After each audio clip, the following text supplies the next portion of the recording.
A u posljednjim minutima današnjeg jutarnjeg programa pričamo o gitari, ali ćemo je i čuti. 14. Vojvođanski festival gitare počinje sutra i trajaće do kraja novembra. Gitarista Slobodan Milivojević sa nama je u studiju danas. Slobodane, dobro jutro i dobar dan, dobrodošli. Dobro jutro i vama. Ovdje ste da najavite ovogodišnji Vojvođanski festival gitare i recite nam za početak kako je on osmišljen ove godine. Pa 14. Vojvođanski festival gitare ove godine će se održati u nešto izmenjenom formatu. Održat će se u Novom Sadu tokom meseca oktobra i novembra i sastojet će se iz 3 celine. Dakle, imamo master klasove, večernje koncerte i međunarodno takmičenje gitare koje će ove godine da se održi online. Sve to održava, kao što rekoh, u Novom Sadu pod pokroviteljstvom grada Novog Sada i pokrajinskog sekretara za kulturu. Da, rekli smo da traje do kraja novembra, da počinje sutra, ali dakle, to će biti, kako da kažemo, događaja ne svakog dana, već u nekoliko perioda. Recimo da je već sutra jedan koncert.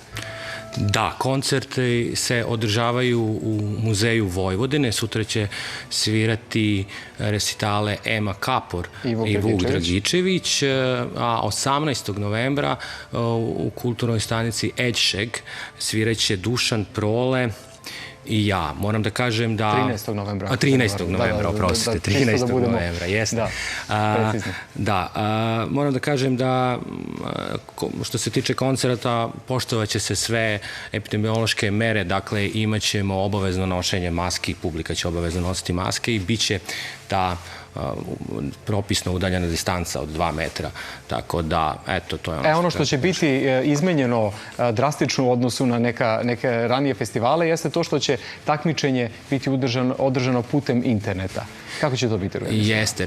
Pre nego što vam govorim na pitanje, htio bih da kažem da je takmičenje zamišljeno kao jedno sećanje na doajena srpske klasične gitare doktora Jovana Jovičića i ovo je, kako bih rekao, Jovan Jovičić je zaista mnogo uradio na popularizaciji našeg instrumenta i u Srbiji i u bivšoj Jugoslaviji i takmičenje se i zove Jovan Jovičić, doktor Jovan Jovičić. A što se tiče online takmičenja, pa to je neko rešenje koje je iznuđeno zbog epidemije i ona je praksa ne samo kod nas, nego i u svetu da se takmičenje održavaju online. Inače, svakako takmičenje treba da budu uživo. Kako će ono biti organizovano? Dakle, mladi umetnici će slati svoje snimke pa će ih neko ocenjivati? Mladi umetnici će slati svoje snimke, oni tačno znaju šta treba da urade.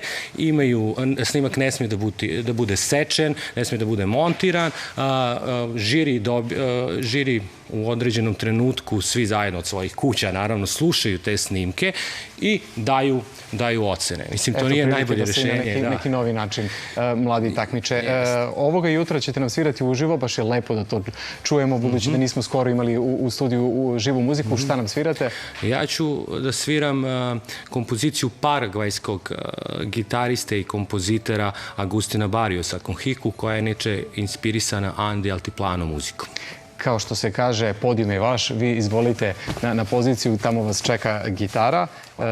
Dok naš, slobodno vi se pripremite, a dok se naš gost priprema da vam zasvira i da završimo ovu emisiju uz današnje zvuke, ja ću odjaviti ovu emisiju i zahvaliti vam se što ste u poslednjih 5 sati bili sa nama. Ujutru u 6:05 vas čekamo ponovo. Ja vam želim divan dan i, kao što rekoh, završavamo ovaj jutarnji program uz zvuke gitare. Doviđenja i prijatno.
Thank you.